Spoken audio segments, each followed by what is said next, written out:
Yeah,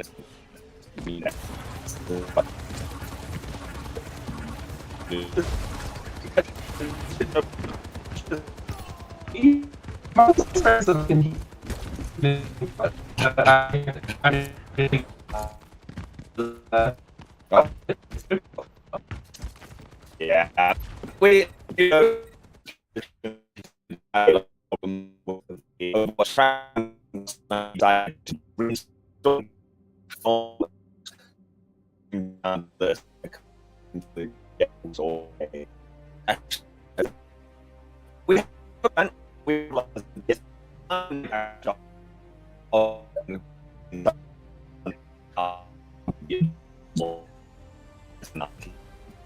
we quick break. We handle.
All right, it's me, gents. I'm here. Altruism has moved into his most ideal role, I think. Face off camera, voice off camera, out of cast, in the back rooms where nobody can see him. I think we can all agree.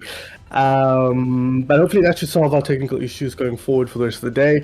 We did know that this could be an issue, so we did plan ahead, thankfully. Shout out to Peach and the rest of the production team for making sure we have something prepared. But we do have a game going on, guys, so we'll jump into that as soon as we can. As we know, Arco Anomaly taking on Talons. Tox, your thoughts on proceeding so far? So far it seems to be quite standard gameplay from Rage Quit, executing their plan that they want to execute in terms of pumping out just basically a lot of damage along the tight different corridors. It does seem that Talons was struggling a little bit with the regroup, but we just saw an interesting switch up before the stream ended up disappearing, unfortunately. So it's going to be interesting to see the result of that match when it eventually comes through. But so far, everything seems relatively standard. Everything seems like they're going to keep their momentum. Rage Quit seems like they have a really good momentum going so far in their current match. So it's just a matter of time until we see what the result is, really. Yeah, we don't even get to do a radio broadcast for you guys because we are also not in the game currently. But coming into this game, we didn't know much of anything about Talon. Obviously, we saw them yesterday a little bit. We got a sense of what they were about. You've got a very good insight into this team, as we heard just a moment ago. What were you thinking as a part of Rage Quit Anomaly coming into this? Were you confident? Were you a little bit apprehensive? How did you feel about what was happening? So with Rage Quit, I know that they have been working really, really hard in the background with a lot of the different strategies, a lot of the different practices. They've been constantly climbing up the ranks and even scoring my own personal team of Pink Salamanders. And it is amazing to see their improvements come through. They constantly are executing new plans very, very well. And the mistakes that they tend to end up having, they are slowly improving day by day. And it's all coming to a head where they are now finally executing absolutely everything that they can. I think that the most important part is that they just need to remember that they know how to do all of these things. They know how to execute plans. They know how to play Overwatch well. But it's that mental game when you're playing game after game after game. Sometimes it can be quite tiring when you're playing against other members of the community that you know are long-standing members. It can be quite jarring sometimes to go, I'm now against my coach. I am now against the person who has taught me. I'm going to try and now beat them. And if they manage to just keep their cool, keep their level-headedness, they will be able to outshine a lot of different teams that come through. But as I say, there's now new talent with Talons and a whole bunch of new teams that are coming out. And I think that can also throw teams definitely, give them a run for their money overall. And it's interesting to see how their different strategies or their new takes on different comps will basically affect how this team has longly tried to analyze absolutely every single thing, and it could just be that these new teams come in with something completely new and wipe out the competition, but we don't know yet. We'll have to wait and see. Well, we do have some progress on the game. It was Rage Quit who took game one. That seemed to be how that map was playing out, and that is how it ended in the end. So we do know now what we're going to get for map number 2. It is going to be King's Row, a stalwart of the South African scene. We also know our hero bans coming into this next map. It is Anomaly who banned second, so Talons choosing to take the Widowmaker out of the pool. Logical pick, especially for that first point of King's Row. And then we've got Rage Quit Anomaly. They've decided the Wrecking Ball is not worth their time. So the Wrecking Ball pick is a very interesting ban. Wrecking Ball has been famous for basically interrupting a lot of different brawl comps, making it very difficult for any type of pathing to occur for a brawl team. And generally the disruption that it can cause is sometimes a little bit too much especially for a team like Anomaly who wants to try and follow through with their plans. Whereas Talons, I think, has probably seen Kuragari play his favorite hero with Widowmaker. Widowmaker is always going to be able to definitely dismantle teams who are not as fully coordinated as what they should be. So getting rid of her entirely, in my opinion, is always a good decision. What an annoying character to play against. Yeah, you'll definitely hear me crying about that hero sometimes in my own games. And it can be rough, especially if you don't know what you're going to go up against, as you say. And there's no super hardcore established meta for banning. If you're familiar with other games that have banning, League of Legends, Dota 2, there will be established metas for particular scenarios that you will want to choose around, and then obviously you'll put your own spin on that based on whatever your team's good at. In these cases, nobody knows what they're doing just yet, so you're kind of picking, okay, what's the worst case scenario? What do we really not want to play against? Even if it's not the strongest, what is going to maybe affect our mental the most, or put us in the most difficult position to play in? And for both of these teams, these are two heroes that I can really resonate with not having to play against, that's for sure. We are loading now into King's Row, a beautiful daytime setting here.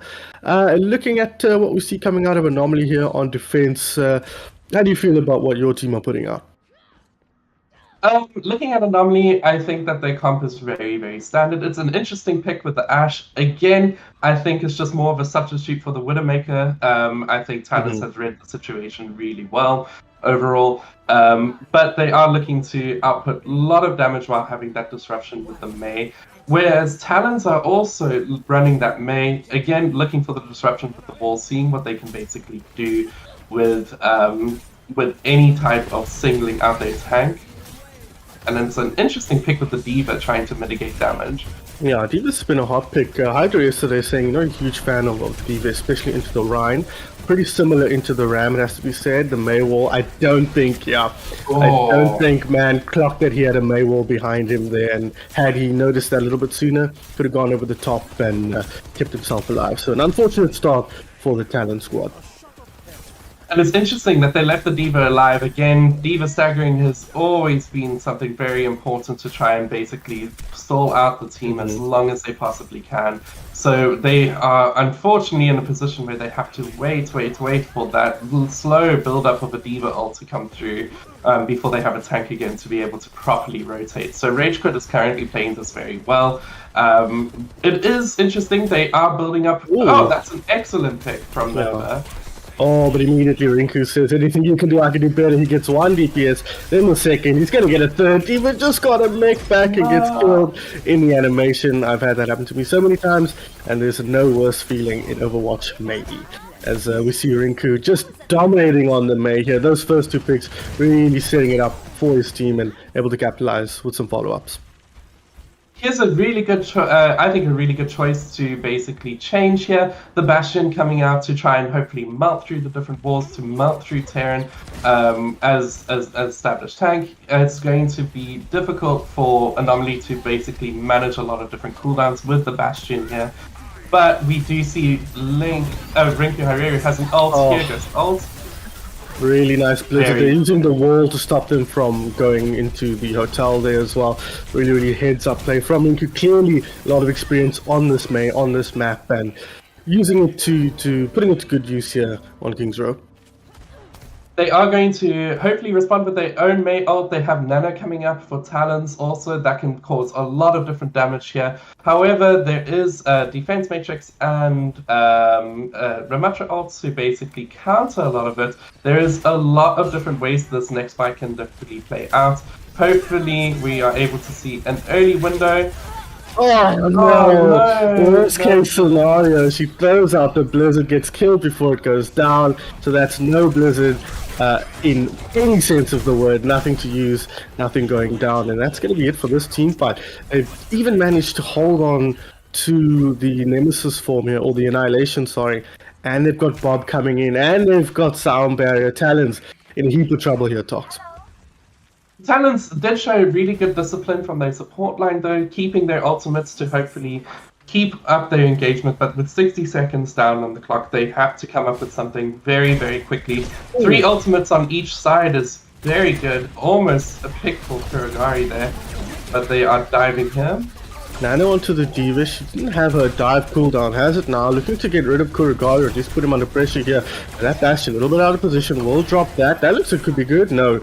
Good mentality field from KK will keep the team alive, and then Lord of Terrence pops off on the front line. Kuragari not doing a bad job himself. They've even pulled out the Tree of Life, and that's going to mean that there is nothing to work with for Talons going into this last fight.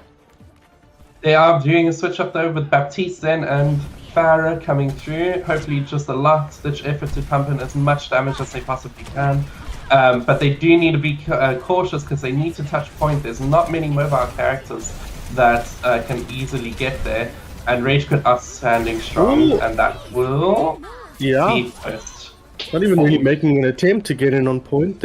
I think the switch-ups, this is a trap I think Tox we've all fallen into in our Overwatch careers. It's just holding on for too long with a comp that clearly isn't working.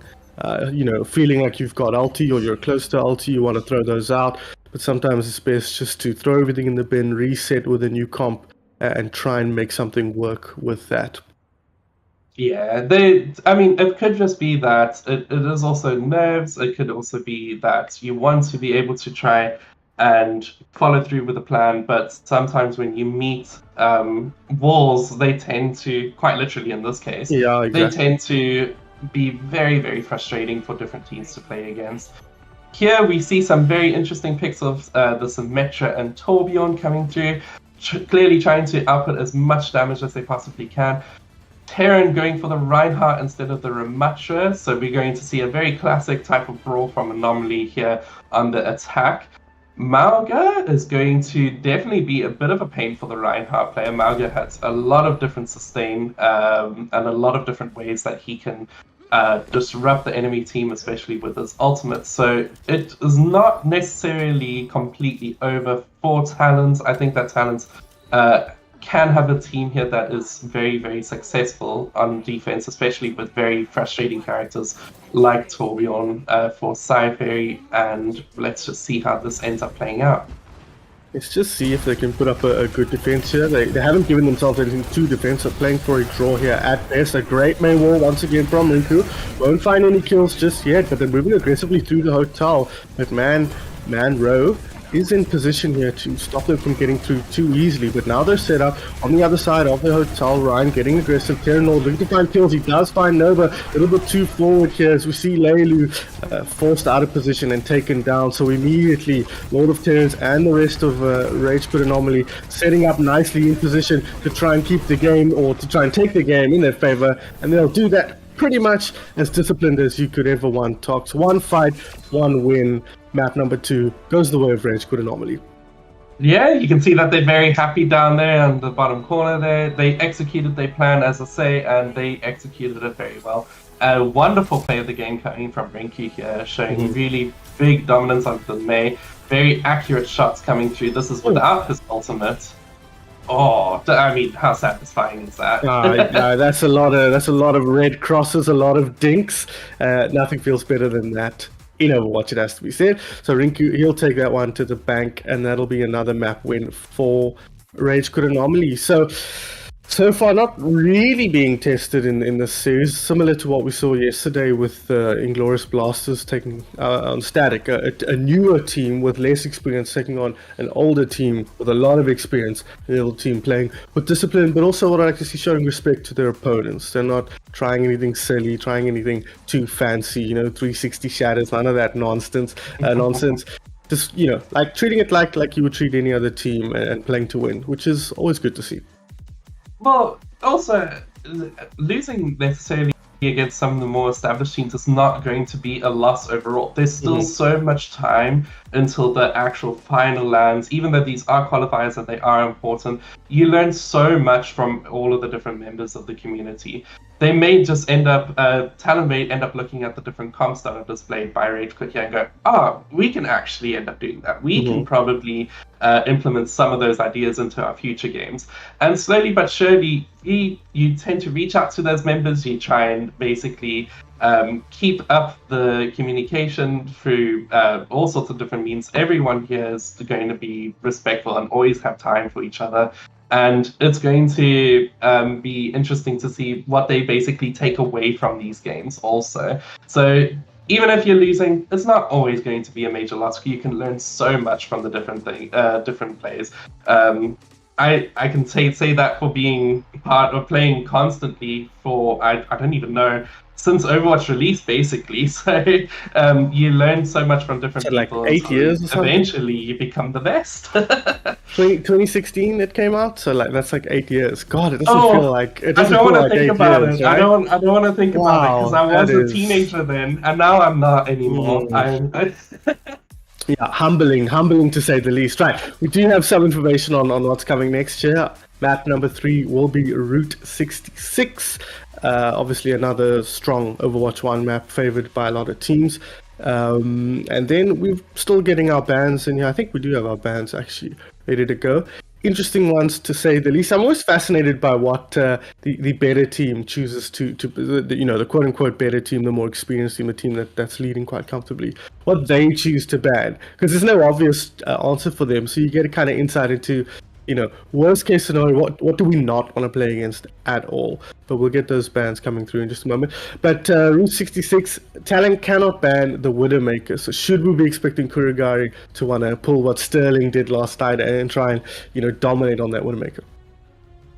It'll be very interesting to see what the different ban picks are. They have a lot of different options. There are a lot of different parts of Route 66 where different things can shine. There's Orisa and May. Orisa coming out for Anomaly and May coming out for Talents. May, they clearly saw how dominant Rinku Hareru was with trying to disrupt all of the different things that they were trying to do. So it is very much a targeted ban towards him. And Orisa is a very interesting ban themselves. They are probably worried about how much frontline and resources it takes to kill the horse herself. Mm-hmm. But they probably are also looking to protect some of their own tank plays. Lord of Terran is a very, very flexible tank player. He is able to adapt to a lot of different situations, but he needs to have the full roster in order to do so. And Orisa is not necessarily a hero that he is fond of playing, so it is going to be probably one to try and protect him more than anything. Yeah, that's an interesting way to look at it. I think they've banned the tank every time. Anomaly, I stand on correction there, but that's also an interesting insight into what heroes they think have the most impact on the game, and I think that makes a lot of sense.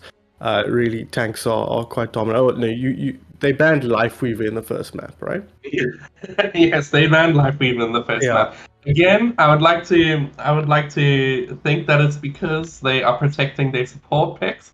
But also, I know that they said that they will honor me and ban Lifeweaver first map for myself because they are they like making fun of me. I get it. All right. So we do have map number 3 ready to go here. Route 66, Talents backs against the wall in a big way, struggling against a much favored Anomaly side with a lot of familiar faces, a lot of experience bringing to the fore here. So we've got a compositions here. Kurigai on that Widowmaker, no surprise there, I think. But they've got Rinku on the Genji, a dive combo here, composition here for Anomaly. With what Talent is bringing out here, you think they'll be able to stand up to this? Well, we always love to see a good Widowmaker battle. It will be interesting to see how well they basically position to try and take each other out. But it also seems that Talents are coming out with a very interesting comp of trying to basically offload as much different types of damage as possible, with Farah going from one angle, Wrecking Ball trying to disrupt. It should be interesting with Zen on Discord also. It could be interesting to see how well they execute their different ways of playing. Moira is very slippery to try and kill against dive. Oh. Very good start here, Manro. He finds that kill onto who was that? Kuragari. So the Widowmaker, that opens up his Widowmaker to start trying to do damage. Leilu on the Widowmaker this time. Was playing the Mercy before, so a bit of a role switch up there, which is an interesting call here from Talons. Once again, the ball goes in. Terran Lord says, you guys handle that. I'm going to see what I can do on the enemy backline. And so far, putting that Widow under pressure, but the ball coming back through would put him under pressure, but no, comfortable in the end. Rinku finds one kill, finds the second, gets out. That is some crisp Genji work there, a scalpel in the enemy backline. They executed that counter dive very well. As soon as the Wrecking Ball went onto the backline, Rinku Haru and Lord of Terran just immediately went, right, we'll take your backline then, and instantly decided to go in and take out their supports. We got a change over the Mercy. They thought that Fire Mercy was not going to work here. So it's really good proactive changing from Talons here. They're trying to just see what basically ends up working. Looking to counter the Winston with Reaper and Bastion. They counter the Winston and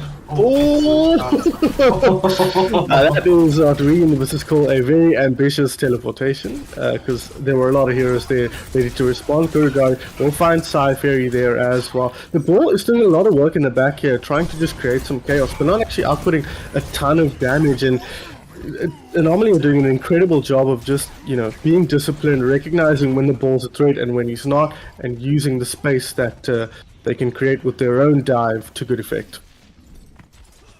We do have quite a lot of different ults coming up. We got mines coming in from Talons. Oh, already out somewhere.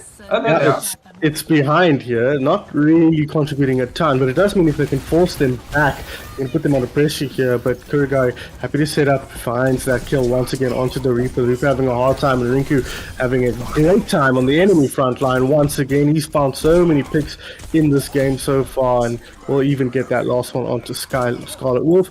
Last man standing here will be the Moira. She'll try and get out, but there's a lot of ways to track her down, take her down, and put her out of her misery. All coming in here. I can see them back up just a little bit here, maintain that discipline on the side of Talons, because there's no team fight to be had right now. They will be fighting into a Blade in the next one. Nano Blade is always one of those most famous combos in Overwatch. Here comes Nano. Immediately finds one, will find a second as well. Still got plenty of duration as well to find a third. Will get the fourth, not with the Blade, but with the shurikens, absolutely. No, Terran says, I'll have one, thanks. And that is an end of another team fight. Swift work from the Swift Striker. Again, very, very disciplined play from Anomaly, executing their plans exactly how they want to. They are going to be met with a couple of ults coming up from Sci-Fairy and Scarlet Wolf. Those support ults can be very impactful in the game. Hopefully they're going to be able to use it to dismantle some of their team. They're taking a different route, which is really good. Good to see. But they are being dismantled, unfortunately. Yeah, already two going down. Leilu and Scarlet Wolf taken out of the team fight. They've got an angry monkey in their face. Talon under so much pressure. Nova hoping maybe to get close towards that ulti. The Death Blossom will not be forthcoming in this match. As last man standing here, the big bad ball sent to the grave. That's going to be for round number one. An alright push here from our attacking team, but Anomaly will feel pretty confident in their ability to knock this one off quickly. So it was excellent play from the DPS. They are very pick orientated at the moment. Lord of Terran executing really good dives, but you also have KK and John Wack providing a very solid backline, basically preventing Manro from executing any type of dive against them. It was looking hopeful when there was the first pick on Kuragari, a couple of fights, but then they kept their cool. They managed to keep their target focus, execute a really good counter dive. And Talons will need to figure out something that can really, really stick together to try and counter a lot of this different strategy. They're going to go for the exact same team comp. Well, I guess if it isn't broken, don't fix it.